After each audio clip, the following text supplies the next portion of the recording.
Hello दोस्तों, कैसे आप लोग। आज हम लोग सीटेट का 2024 का जो पेपर है, पेपर 2 का एसएसटी यानी सामाजिक अध्ययन या सामाजिक विज्ञान का पेपर देखने वाले हैं। और इसमें 60 प्रश्न होते हैं और 60 प्रश्नों को आज सॉल्व हम लोग करेंगे। ठीक है दोस्तों, चलो हम लोग क्वेश्चन स्टार्ट करते हैं। क्वेश्चन नंबर 61 अभी कथन वाला क्वेश्चन है दोस्तों। कथन ए और बी का विचार कीजिए तथा विभिन्न में से सही विकल्प का चयन कीजिए। योगात्मक आकलन शिक्षा अधिगम प्रक्रिया के रूप में अंक तक विद्यार्थियों की प्रगति का निरीक्षण करता है। गलत। रचनात्मक आकलन पाठ्यक्रम के अंक में होता है। नहीं दोस्तों, रचनात्मक आकलन पाठ्यचर्या का अंक में नहीं होता दोस्तों। ए गलत है परंतु बी सही है। पहले ऑप्शन में ए और बी दोनों सही है, ए और बी दोनों गलत है। और ऑप्शन 4 में ए सही है परंतु बी गलत है। तो इसका सटीक उत्तर हो जाएगा ऑप्शन नंबर 3 दोस्तों। इसमें दोनों ऑप्शन जो है गलत है। ठीक है, चलिए निम्नलिखित में से कौन सा प्रश्न आलोचनात्मक चिंतन को बढ़ावा देता है। आलोचनात्मक चिंतन उसे कहते हैं जिसमें व्यक्ति या बिना किसी घटना या परिस्थिति के सोचे समझे निर्णय लेते हैं, उसे आलोचनात्मक चिंतन कहते हैं। ऑप्शन पढ़ते हैं दोस्तों। विभिन्न तरीके क्या है जिनके द्वारा सरकार सभी को स्वास्थ्य सेवाएं प्रदान करने हेतु कदम उठा सकती है, चर्चा कीजिए। ये इसमें। और ऑप्शन बी में है अमेजन की तुलना में गंगा नदी में प्रदूषण मानव जीवन को व्यापक रूप से प्रभावित करेगा। कथन की जांच कीजिए। ऑप्शन सी में देखिए ब्राज़ील एवं भारत के भू आकृति के बीच भेद कीजिए। ऑप्शन डी में है हिमालय की महत्वपूर्ण विशेषताओं का वर्णन कीजिए।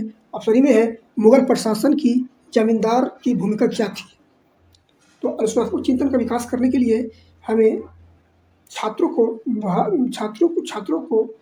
किस बारे में, किस कॉन्सेप्ट के लिए हमको बताना है या फिर उन्हें उनसे प्रश्न पूछना है। तो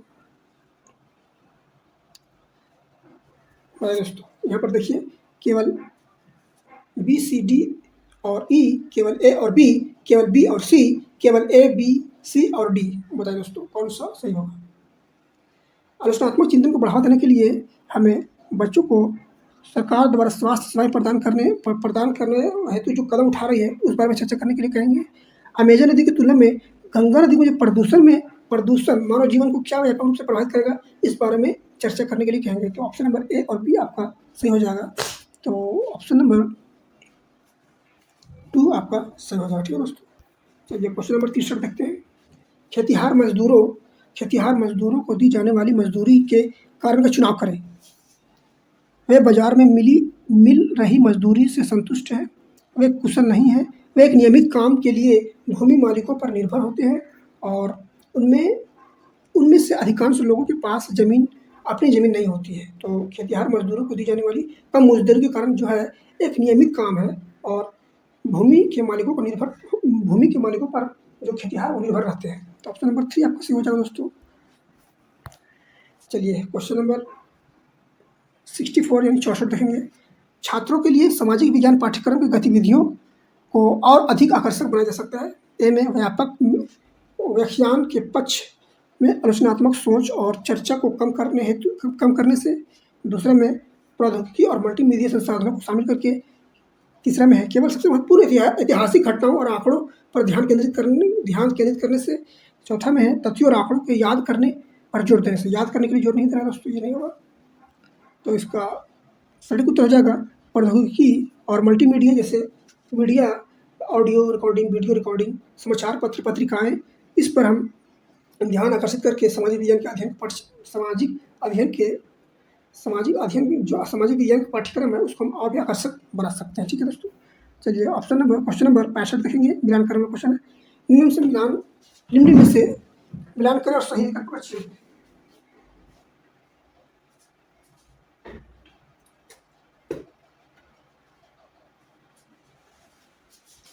ए में है विवरण चार्ट, बी में है संबंध चार्ट, और सी में है फॉलो चार्ट, और डी में है सरलीकरण चार्ट। तो विवरण चार्ट जो है आपका ऐतिहासिक विकास में हो जाएगा। संबंध चार्ट जो आपका होगा कार्यक्रम संबंधों को दर्शाता है। फॉलो चार्ट जो होगा आपका एक प्रक्रिया के चरण को दर्शाता है। और सरलीकरण चार्ट जो है आपका ऑप्शन नंबर 2 में चला जाएगा, तालिका के रूप में डेटा। तो कौन सा ऑप्शन में है आपका ये मिलान जा रहा है? ये नहीं है, ऑप्शन नंबर 2 में देखिए, ये आपका सही उत्तर हो जाएगा दोस्तों। ठीक है, चलिए क्वेश्चन नंबर 66 देखेंगे। न्यायपालिका की स्वतंत्रता दर्शाती है। पहले में अगर आवश्यकता हो तो न्यायपालिका विधायिका के दबाव में काम कर सकती नहीं दोस्तों। न्यायपालिका विधायिका के दबाव में काम नहीं करती। विधायिका और कार्यपालिका न्यायपालिका को काम करने में हस्तक्षेप नहीं कर सकती। सही बात है दोस्तों, न्यायपालिका को ना विधायिका ना कार्यपालिका को हस्तक्षेप कर सकती है। तीसरा में देखेंगे, न्यायपालिका विधायिका को उपयुक्त कानून का ढांचा तैयार करने का निर्देश दे सकती है नहीं दोस्तों। और न्यायपालिका कार्यपालिका को सही रूप से कानून बनाने को कार्यान्वित करने का निर्देश दे सकती है। बताइए दोस्तों, इसमें आपका सटीक उत्तर जो हो जाएगा ऑप्शन नंबर 2। जो न्यायपालिका है वो पूर्ण रूप से स्वतंत्र है, उस पर विधायिका न कार्यपालिका कोई दबाव नहीं डाल सकती। ठीक है दोस्तों, ऑप्शन नंबर 2। चलिए क्वेश्चन नंबर 67 देखेंगे, यानी 67 देखेंगे। सामाजिक विज्ञान विषय की प्रकृति के संबंध में निम्न में से कौन सा कथन सही है? सामाजिक विज्ञान एक गत्यात्मक विषय है जो वाद विवाद और परिचर्चा को उत्पन्न करता है। बी में देखिए, सामाजिक विज्ञान केवल व्यक्तिगत मानवीय संबंधों पर विचार किया जाता है, न कि व्यक्तिगत कार्यों को लेखा जोखा पर विचार किया जाता है। तीसरा में देखिए, सामाजिक विज्ञान मुख्य रूप से अंतर्विषयी है जिसका केंद्र बिंदु खोज और प्रयोग। सही बात है दोस्तों, सामाजिक विज्ञान का मुख्य बिंदु जो है, केंद्र बिंदु जो है वो खोज और प्रयोग है। और ऑप्शन डी में देखिए दोस्तों, सामाजिक विज्ञान का क्षेत्र बहुत ही संकुचित है, इसलिए इसे केवल प्राथमिक स्तर पर पढ़ाने के योग्य है। नहीं बात, ये गलत बात है दोस्तों, क्योंकि सामाजिक विज्ञान का पाठ्यक्रम प्राथमिक हो गया, माध्यमिक हो गया या उच्च स्तरीय सभी में सामाजिक अध्ययन पढ़ाया जाता है दोस्तों। तो इसमें कौन सा विकल्प सही होगा? केवल ए और बी, केवल ए और सी, केवल सी और डी, केवल ए बी और सी। तो इसका आपका सही उत्तर हो जाएगा कि ऑप्शन नंबर 2, केवल ए और सी। ठीक है दोस्तों, चलिए क्वेश्चन नंबर 68 देखते हैं। शिक्षक द्वारा सामाजिक विज्ञान के प्रश्न पत्र 60 भार खुली राय वाले प्रश्नों को दिया जाता है। इस नीति के माध्यम से शिक्षक छात्रों के किस कौशल को जांचना चाहता है? केवल लेखन कौशल, अंतर्व्यक्ति कौशल, तार्किक चिंतन एवं सृजनात्मक कौशल या अनुप्रयोगात्मक एवं प्रस्तुति कौशल? बताइए दोस्तों। सामाजिक विज्ञान का जो शिक्षक है वो 60% की भार खुली में किस नीति के माध्यम से बच्चों का कौशल समझेगी? तो तार्किक चिंतन के द्वारा और सृजनात्मक कौशल द्वारा, अनुप्रयोगात्मक एवं प्रस्तुति कौशल द्वारा। ये ऑप्शन नंबर आपका सी सही उत्तर हो जाएगा दोस्तों। चलिए क्वेश्चन नंबर 69 देखेंगे। निम्नलिखित में से किस पक्ष की शिक्षा का अधिकार अधिनियम 2009 के मूल्यांकन कार्य विधियों के भाग के रूप में विचार किया गया है? ऑप्शन ए में होगा भारतीय संविधान में प्रतिष्ठित मूल्यों का अनुमोदन। ऑप्शन 2 में होगा परीक्षा में मुख्यतः योग्यात्मक आकलन को शामिल किया जाना चाहिए। ऑप्शन सी में विद्यालय में शारीरिक क्षमताओं को पूर्ण सीमा तक विकास। ये सही हो जाएगा दोस्तों। और परीक्षाएं स्कूल परिसर में ही होती है। नहीं दोस्तों, परीक्षाएं आपका अलग जगह में, अलग स्थान में भी हो सकती है दोस्तों। तो आपका इसमें सटीक उत्तर हो जाएगा भारतीय संविधान में प्रतिष्ठित मूल्यों का अनुमोदन करना। ऑप्शन सी विद्यार्थियों में शारीरिक क्षमताओं का पूर्ण विकास करना ही शिक्षा अधिकार अधिनियम 2009 का मूल्यांकन कार्य विधियों का विशेषता है। ठीक है दोस्तों, ऑप्शन नंबर 1 जो है सही उत्तर हो जाएगा। अभी हमको 60 क्वेश्चन डील करना है, इसलिए हम वीडियो को जल्दी बढ़ा रहे हैं दोस्तों। कथन ए और बी, कथन वाला क्वेश्चन है दोस्तों। कथन ए और बी को पढ़िए तथा उपयुक्त विकल्प का चयन कीजिए। कथन ए में दिया है लोकतांत्रिक समाज के सिद्धांतों का समकालीन चुनौतियाँ है, जैसे कि व्यक्तिगत अधिकार और सामाजिक उत्तरदायित्वों के बीच विवाद। बी में दिया है सामाजिक विज्ञान कक्षा के भीतर लोकतांत्रिक की समस्याओं के अध्ययन में विद्यार्थियों को संलग्न रखने के लिए विवाद समाधान पैगाम का प्रयोग किया जाता है। बताइए दोस्तों कौन सा ऑप्शन सही होगा। ए में देखिए ए गलत है लेकिन बी सही है। बी में देखिए ए और बी दोनों सही है। 3 में देखिए ए और बी दोनों गलत है। 4 में देखिए ए सही है लेकिन बी गलत है। बताइए दोस्तों ये जो दोनों कथन है, दोनों कथन सही है। ऑप्शन नंबर 2 आपका सही उत्तर हो जाएगा दोस्तों। ऑप्शन नंबर 2 आपका सही उत्तर हो जाएगा। ठीक है, चलिए क्वेश्चन नंबर 71 यानी खतरा देखेंगे। भारतीय संविधान निर्धारित करता है सामाजिक आंदोलन में उन लोगों जो सरकार को चुनौती देना चाहते हैं कि भागीदारी के लिए नियम। दूसरा में राष्ट्रीय पाठ्यचर्या रूपरेखा। तीसरा में बुनियादी कानून या नियम जिनका पालन सभी को करना होता है। ठीक है दोस्तों, ये सही बात हो जाएगा। बुनियादी कानून या नियम जिसका पालन सभी जनता या व्यक्ति या लोग सभी लोग करते हैं, ये संविधान भारतीय संविधान का निर्धारित करता है। धार्मिक संस्थाओं को संरचना ये नहीं होगा दोस्तों। अब सही उत्तर ऑप्शन नंबर 3 हो जाएगा। चलिए क्वेश्चन नंबर 72 देखेंगे दोस्तों। भारत में पंचायती राज संसाधनों की स्थापना करने का उद्देश्य अर्जित करना था। खाली स्थान। भारत में पंचायती राज्य स्थानों की स्थापना करने का उद्देश्य खाली स्थान अर्जित करना था। सहभागिता द्वारा शासन, सांस्कृतिक एकरूपता का समानता, लोकतांत्रिक विकेंद्रीकरण, धार्मिक विविधता। दोस्तों ए और बी और सी और डी, बताइए कौन सा ऑप्शन सही होगा दोस्तों। भारत में पंचायती राज संस्थाओं की स्थापना का उद्देश्य क्या था। सहभागिता के द्वारा शासन और लोकतांत्रिक विकेंद्रीकरण। ऑप्शन नंबर ए आपका सटीक उत्तर हो जाएगा दोस्तों। चलिए नेक्स्ट क्वेश्चन देखेंगे।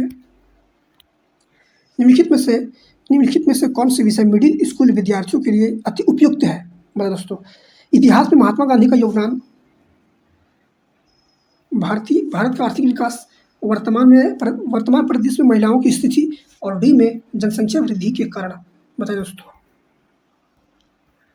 विकल्प हम देखेंगे। विकल्प ए सी और डी, विकल्प ए और सी, विकल्प ए और डी, विकल्प बी सी डी। बताइए दोस्तों कौन सा विकल्प इसमें सही है। मिडिल स्कूल जो है माध्यमिक स्तर का जो स्कूल है उसमें विद्यार्थियों का अति उपयुक्त है। तो आपका इतिहास में महात्मा गांधी का योगदान और वर्तमान में महिलाओं की स्थिति के बारे में विषय मिडिल स्कूल के लिए अति उपयुक्त माना जाता है। ऑप्शन नंबर आपका ए और सी सही उत्तर हो जाएगा। ठीक है दोस्तों, चलिए नेक्स्ट क्वेश्चन देखते हैं।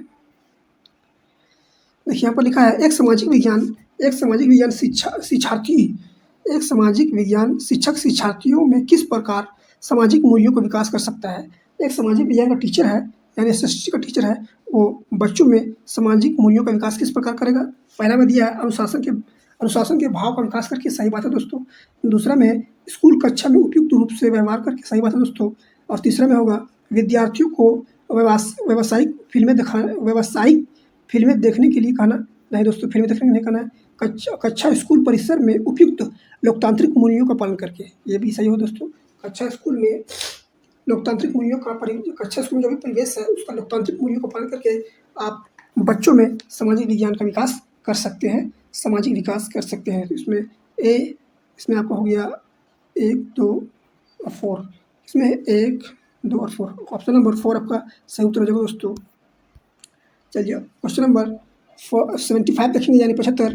निम्नलिखित में से कौन सी शिक्षण विधियाँ सामाजिक विज्ञान में आ रही चुनौतियों को पार पाने यानी निपटने हेतु उपयुक्त है। बताइए दोस्तों सामाजिक विज्ञान में जो चुनौतियाँ आ रही है उसको कैसे निपट सकते हैं। विशिष्ट से सामान्य तक, जटिल से सामान्य, ज्ञात से अज्ञात, विश्लेषण से संश्लेषण। बताइए दोस्तों कौन सा। ए में हो गया ए बी डी, बी में है आपका 2 में होगा ए बी सी, 3 में आपको बी सी डी, और 4 में आपका होगा ए सी डी। बताइए दोस्तों कौन सा ऑप्शन सही हो जाएगा। तो सामाजिक विज्ञान की समस्याओं को समाधान करने के लिए हमें विशिष्ट से सामान्य तक, जटिल से सामान्य तक, अज्ञात से अज्ञात की और विश्लेषण से संश्लेषण नहीं होगा दोस्तों। इसका सटीक उत्तर हो जाएगा ऑप्शन नंबर 4 दोस्तों। ठीक है, ऑप्शन नंबर 4 आपका सटीक उत्तर हो जाएगा। चलिए नेक्स्ट क्वेश्चन देखेंगे 76 नंबर क्वेश्चन। सामाजिक विज्ञान कक्षा में शिक्षक सामाजिक विज्ञान कक्षा में शिक्षण में द्वंद्वात्मक उपागम के प्रयोग से क्या तात्पर्य है? पहला ऑप्शन पढ़ेंगे, विद्यार्थियों में भूगोल समझ में समृद्ध बनाने हेतु मानचित्रों एवं एटलसों का प्रयोग करना। दूसरा में है ज्ञान के विकास के मुख्य विधि के रूप में विद्यार्थियों और शिक्षक के बीच वार्ता करना। तो आपका सामाजिक विज्ञान के सिद्धांत का द्वंद्वात्मक उपागम का प्रयोग, आपका द्वंद्वात्मक मतलब वार्ता होगी। तो शिक्षक और छात्र जब आपस में बातचीत करेंगे तो उसमें उसका शिक्षक और छात्र दोनों का विकास होगा। ठीक है दोस्तों, तो इसका आपका सटीक उत्तर हो जाएगा ऑप्शन नंबर 2। नीचे में देख लेते हैं, विद्यार्थियों को रुचि उत्पन्न करने हेतु कक्षा में ड्रामे का प्रयोग करना है दोस्तों। अमूर्त अवधारणाओं को स्पष्ट करने हेतु उदाहरणों एवं सदृश्यों का प्रयोग करना है दोस्तों। अमूर्त उदाहरणों का प्रयोग नहीं करना है दोस्तों, उदाहरणों का। चलिए क्वेश्चन नंबर 77 देखेंगे दोस्तों, यानी 77। ये भी कक्षा में शिक्षक द्वारा पूछे गए निम्न में से कौन से प्रश्न अन्वेषणात्मक और आलोचनात्मक प्रश्न की श्रेणी में आते हैं? हिमालय के सबसे दक्षिणी भाग में क्या कहा जाता है? क्या सूर्य एक तारा है? और उत्तरी मैदान में अधिक जनसंख्या निवास क्यों करती है? और पाक जल संधि किन दो देशों के बीच स्थित है? पाक जल संधि किन दो देशों के बीच स्थित है? तो विकल्प नंबर ए में सी है, विकल्प नंबर 2 में बी और सी है, विकल्प नंबर 3 में बी है, विकल्प नंबर 4 में ए, बी, सी, डी चारों। बताइए दोस्तों कौन सा? आप छात्रों में अन्वेषणात्मक एवं आलोचनात्मक प्रश्नों का श्रेणी का क्वेश्चन पूछ सकते हैं।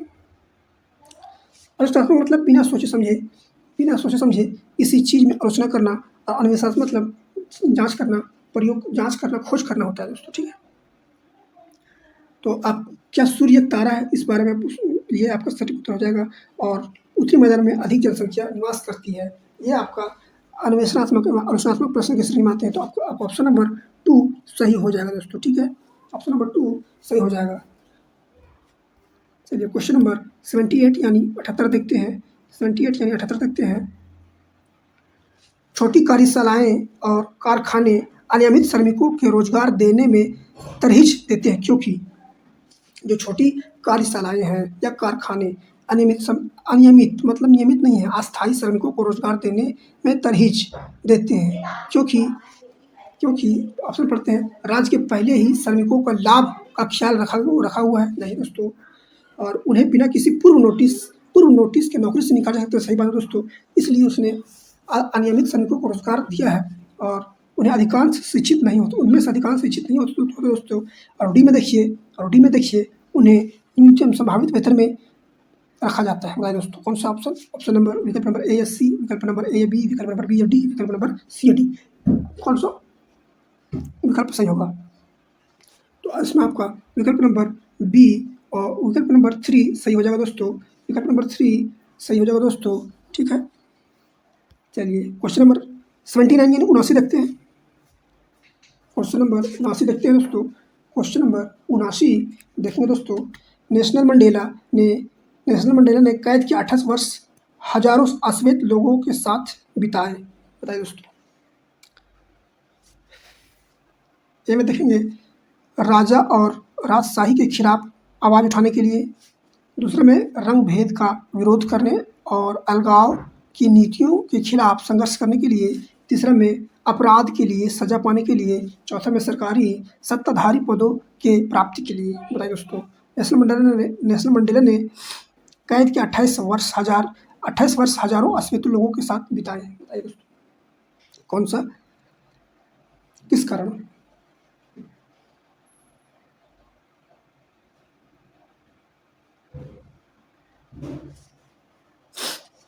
तो नेल्सन मंडेला आपका दक्षिण अफ्रीका का हो गया, और ये सबसे बड़ा जो विरोध किए थे वो रंग के काले और गोरे के बीच में भेद जो होता था इसलिए उसने विरोध किया। ठीक है दोस्तों, तो रंग का विरोध करने के लिए, अलगाव की नीतियों के खिलाफ संघर्ष करने के लिए उसने 28 वर्ष हजार अश्वेत लोगों के साथ बिताए थे नेल्सन मंडेला, जो दक्षिण अफ्रीका के काले पहले राष्ट्रपति है 1994 से 1999 तक के। ठीक है दोस्तों, चलिए क्वेश्चन नंबर 80 देखते हैं। ग्राम सभा के बारे में निम्न में से कौन सा कथन गलत है? गलत पूछा, देख ठीक है, ग्राम सभा के बारे में कौन सा कथन गलत है? पहले देखते हैं ग्राम सभा के सचिव का कार्य ग्राम सभा की बैठक और उनमें हुई चर्चा व निर्णयों का रिकॉर्ड रखना होता है। ठीक है दोस्तों, सही बात है। ग्राम पंचायत के कार्य को ग्राम सभा से स्वीकृति लेनी पड़ती है दोस्तों, सही बात है दोस्तों। ग्राम पंचायत के जो कार्य है वो ग्राम सभा से स्वीकृति लेती है। ग्राम सभा का सचिव एक निर्वाचित व्यक्ति, ग्राम सभा का जो सचिव होता है वो निर्वाचित व्यक्ति नहीं होता। मैं आपको अगले क्वेश्चन में ऊपर जो क्वेश्चन बताया उसमें बता चुके हैं दोस्तों। और ग्राम सभा के सचिव का काम ग्राम सभा और ग्राम पंचायत की बैठक बुलाने का है। ठीक है दोस्तों, तो ग्राम सभा के जो सचिव होते हैं उसका काम क्या है, ग्राम सभा और ग्राम पंचायत का बैठक बुलाता है। ठीक है दोस्तों, तो इसका सटीक उत्तर हो जाएगा ऑप्शन नंबर 3 गलत पूछा था। ठीक है दोस्तों, चलिए क्वेश्चन नंबर 81 देखते हैं। क्वेश्चन नंबर 81 देखेंगे दोस्तों। क्वेश्चन नंबर 81 देखते हैं दोस्तों। 19वीं शताब्दी के दौरान आधुनिक आदिवासी इतिहास में कौन सा धर्म एक बहुत ही महत्वपूर्ण धर्म के रूप में उभरा? 19वीं शताब्दी के दौरान आधुनिक आदिवासी इतिहास में कौन सा धर्म एक बहुत ही क्वेश्चन नंबर 81 देखेंगे दोस्तों। 19वीं शताब्दी के दौरान आधुनिक आदिवासी इतिहास में कौन सा धर्म एक बहुत ही महत्वपूर्ण धर्म के रूप में उभरा? इस्लाम, दूसरा में बौद्ध धर्म, तीसरा में ईसाई धर्म, चौथा में हिंदू धर्म। तो 19वीं शताब्दी में सबसे आदिवासी इतिहास में सबसे महत्वपूर्ण जो धर्म था ईसाई धर्म, जो बहुत महत्वपूर्ण धर्म से उभरा यानी विकसित हुआ। ठीक है दोस्तों, चलिए क्वेश्चन नंबर 82 देखेंगे। Consider the following statement A and B. ठीक है, निम्न कथनों ए तथा बी को पढ़िए।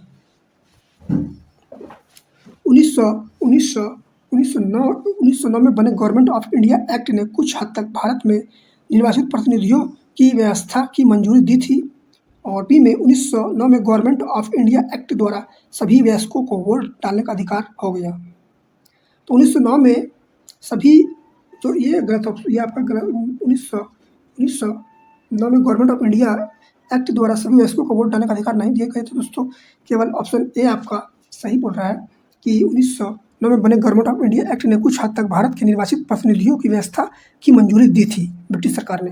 तो यहाँ पर देखेंगे कौन सा विकल्प, ना तो ए सही है ना तो बी सही है, केवल ए सही है, केवल ए सही है, केवल बी सही है, केवल ए तथा बी दोनों सही है। तो इसमें आपको सटीक उत्तर हो जाएगा ऑप्शन नंबर ए दोस्तों, सटीक उत्तर हो जाएगा ऑप्शन नंबर 2 सही है, जो केवल सही है। ठीक है दोस्तों, चलिए अब क्वेश्चन नंबर 83 देखेंगे दोस्तों। क्वेश्चन नंबर 83 देखेंगे दोस्तों। सामाजिक विज्ञान में समालोचनात्मक सोच महत्वपूर्ण है क्योंकि, बताइए दोस्तों, सामाजिक विज्ञान में समालोचनात्मक सोच है महत्वपूर्ण क्योंकि यह छात्रों को परीक्षा पास करने में मदद करती है, यह छात्रों को सही उत्तर का अनुमान लगाने की अनुमति देती है, यह छात्रों को अधिक आसानी से जानकारी याद रखने में मदद करती है। और डी में देखेंगे यह छात्रों को उच्च स्तरीय सोच के लिए तैयार करती है। और ई में देखेंगे यह समस्या समाधान करने की क्षमता को प्रोत्साहित करती है, समस्या समाधान करने की क्षमता को प्रोत्साहित करती है। तो इसका सही उत्तर क्या होगा दोस्तों? समालोचनात्मक सोच जो है ये सामाजिक विज्ञान में यह छात्रों को उच्च स्तरीय सोच के लिए तैयार करती है और यह समस्या समाधान करने के लिए क्षमताओं को प्रोत्साहित करती है। तो ऑप्शन नंबर ए में डी और ई सही है, हो जाएगा दोस्तों आपका उत्तर। ठीक है, चलिए क्वेश्चन नंबर 84 यानी 84 देखेंगे दोस्तों। क्वेश्चन नंबर 84, भारतीय राज्यों और केंद्र शासित प्रदेशों में निर्धनता की प्रवृत्तियाँ एवं उनमें तुलनात्मक अध्ययन को समझने हेतु सर्वोत्तम शिक्षण अधिगम प्रणाली कौन सी है? क्वेश्चन पूछ रहा है भारतीय राज्यों और केंद्र शासित प्रदेशों, भारत के राज्य और केंद्र शासित प्रदेशों में निर्धनता की प्रवृत्ति यानी निर्धनता की जो प्रवृत्ति है उनके तुलनात्मक अध्ययन को समझने हेतु सर्वोत्तम शिक्षण अधिगम प्रणाली कौन सी है? विचार वेश प्रक्रिया यानी वेन्स्ट्रमिनिंग, या क्षेत्र भ्रमण, या फिर वाद विवाद, या फिर द्वितीय आंकड़ों का विश्लेषण। बताइए दोस्तों कौन सा ऑप्शन सही होगा? जिसमें सबसे सटीक उत्तर है दोस्तों वो होगा आपका द्वितीय आंकड़ों का विश्लेषण ही केंद्र शासित और राज्य के बीच निर्धनता प्रवृत्ति का तुलना का अध्ययन करती है। ठीक है दोस्तों, द्वितीय आंकड़ों का विश्लेषण करना पड़ता है। ठीक है, चलिए क्वेश्चन नंबर 85 देखेंगे दोस्तों। 85 क्वेश्चन नंबर 85 देखेंगे दोस्तों।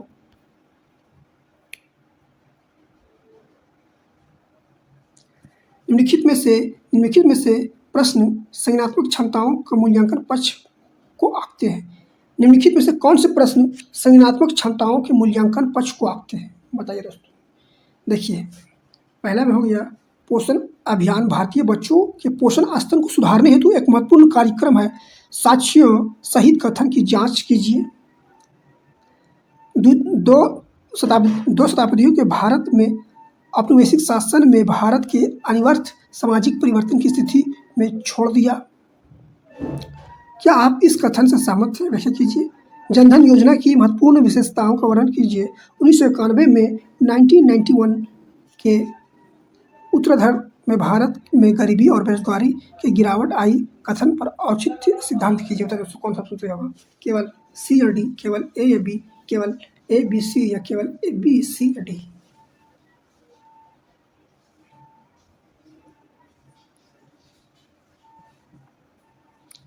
तो देखिए दोस्तों, प्रश्न जो संज्ञानात्मक क्षमताओं का मूल्यांकन पक्ष को आंकने के लिए पोषण अभियान भारतीय बच्चों के पोषण स्तर को सुधारने हेतु महत्वपूर्ण कार्यक्रम साक्ष्यों सहित कथन की जांच कीजिए। और दूसरा में हो जाएगा आपका 2 शताब्दियों में भारत औपनिवेशिक शासन ने भारत का अनिवार्य सामाजिक परिवर्तन की स्थिति में छोड़ दिया। क्या आप इस कथन से सहमत हैं? व्याख्या करें। तो ये आपका दोनों ऑप्शन सही हो जाएगा दोस्तों। तो ऑप्शन नंबर 2 आपका सही हो जाएगा। ठीक है दोस्तों। चलिए क्वेश्चन नंबर 86 देखेंगे दोस्तों। क्वेश्चन नंबर 86 देखेंगे दोस्तों। शिक्षिका अपनी कक्षा के बच्चों को 4 समूह में विभाजित करके जल के स्रोत के नाम लिखने को देती है और उसके बाद प्रत्येक समूह से जल के स्रोत पर चर्चा करती है।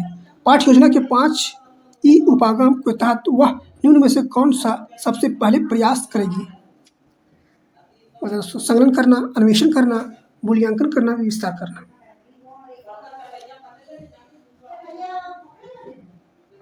शिक्षिका अपनी कक्षा के बच्चों को 4 समूह में विभाजित करती है, 4 भागों में बांट देती है करके जल के स्रोतों को नाम लिखने, जल का जो स्रोत है उसका नाम लिखने को देती है और उसके बाद प्रत्येक समूह में जल के स्रोत की चर्चा की जाती है। पाठ योजना में 5 ई उपागम के तहत वह निम्न में से कौन सा सबसे पहले प्रयास करेगी? संकलन करना, यानी अरेंज करना। आपका सटीक उत्तर हो जाएगा संकलन करना। ठीक है दोस्तों। चलिए क्वेश्चन नंबर 87 देखते हैं दोस्तों। क्वेश्चन नंबर 87 देखते हैं। एक शिक्षक चाहती है कि छात्र ग्राम पंचायत जैसे सरकारी निकायों के कामकाज को समझे। निम्नलिखित में से कौन सा आंकड़े संग्रहण का स्रोत प्रत्यक्ष और प्रमाणिक जानकारी प्रदान करेगा? पाठ्य पुस्तक, दूसरा में अखबारी लेख, तीसरा में अध्ययन यात्रा और चौथा में जीवनी। बताइए दोस्तों। तो अध्ययन यात्रा है जो बच्चों को ग्राम पंचायत जैसे सरकारी निकायों को कामकाजों को समझने में मदद करेगी। सरकारी अध्ययन यात्रा। ठीक है दोस्तों। चलिए क्वेश्चन नंबर 88 यानी 88 देखेंगे। एक धारणा की विज्ञान के लिए एक तकनीकी विभाग की आवश्यकता होती है और लड़कियों तथा महिलाएं तकनीकी चीज़ों से निपटने में सक्षम नहीं है, यह दर्शाती है। ये तो रूढ़िबद्धता हो गई है दोस्तों। ये एक दूसरे में यानी जेंडर में तालमेल कर रहा है, तो अज्ञानता ये हो जाएगा दोस्तों आपका रूढ़िबद्धता धारणा। ये रूढ़िबद्धता धारणा है जो महिलाओं और पुरुषों में तुलना कर रही है, यानी बॉयज़ एंड गर्ल्स में जो तुलना करता है और रूढ़िबद्धता वाला प्रश्न होता है। ठीक है दोस्तों। ये सीटेट के क्वेश्चन, SST क्वेश्चन में एक न एक क्वेश्चन जरूर पूछता है। जातिवाद नहीं होगा, निरस्ता नहीं होगा। ठीक है दोस्तों। चलिए क्वेश्चन नंबर 89 देखेंगे दोस्तों। 89 देखेंगे दोस्तों। एक क्षेत्रीय भ्रमण के लिए शिक्षार्थी में किस कौशल को पहले विकसित करना चाहिए? एक क्षेत्रीय भ्रमण के लिए शिक्षार्थी में किस कौशल को विकसित सबसे पहले करना चाहिए? तर्क कौशल या फिर विश्लेषण कौशल या फिर अवलोकन कौशल या फिर प्रयोग कौशल? तो एक शिक्षार्थी को क्षेत्रीय भ्रमण के लिए ऑब्जर्वेशन कौशल जो होता है उसका विकास करना जरूरी है। ठीक है दोस्तों। अवलोकन कौशल। चलिए इस वीडियो का आखिरी यानी SST का 60 प्रश्न का यह आखिरी क्वेश्चन है दोस्तों। देखते हैं क्वेश्चन नंबर 19। रोहित ने पाया कि उसकी कक्षा में कुछ बच्चे मानचित्र पर अंशांश व देशांतर रेखाओं की स्थिति को स्पष्ट नहीं कर पाते हैं। बच्चों को इनमें सक्षम बनाने में मदद करने के लिए रोहित क्या करना चाहेगी? यानी क्वेश्चन पूछ रहा है मानचित्र में अंशांश और देशांतर रेखाओं में स्थिति का स्पष्ट नहीं कर पा रहे हैं बच्चे, तो क्या करेगी? प्रायोगिक अनुसंधान करेगी, क्या संधान करेगी या अनुभाग अनुसंधान करेगी या क्रियात्मक अनुसंधान करेगी। इसका सटीक उत्तर हो जाएगा दोस्तों क्रियात्मक अनुसंधान करने के बाद बच्चों को मानचित्र का अक्षांश और देशांतर रेखाओं की स्थिति को स्पष्ट करने में सक्षम हो सकती है। ठीक है दोस्तों, मदद मिल सकती है। तो रोहित को यह करना चाहिए क्रियात्मक अनुसंधान। तो इसका सटीक उत्तर हो जाएगा ऑप्शन नंबर 4। अगर इस वीडियो में कुछ भी गलतियाँ होंगी उसको माफ़ कीजिएगा दोस्तों, और इस वीडियो को दोस्तों के साथ शेयर कीजिए और वीडियो को लाइक कीजिए, सब्सक्राइब कीजिए, वीडियो को सब्सक्राइब कीजिए, चैनल को सब्सक्राइब कीजिए। ठीक है दोस्तों, टेक केयर।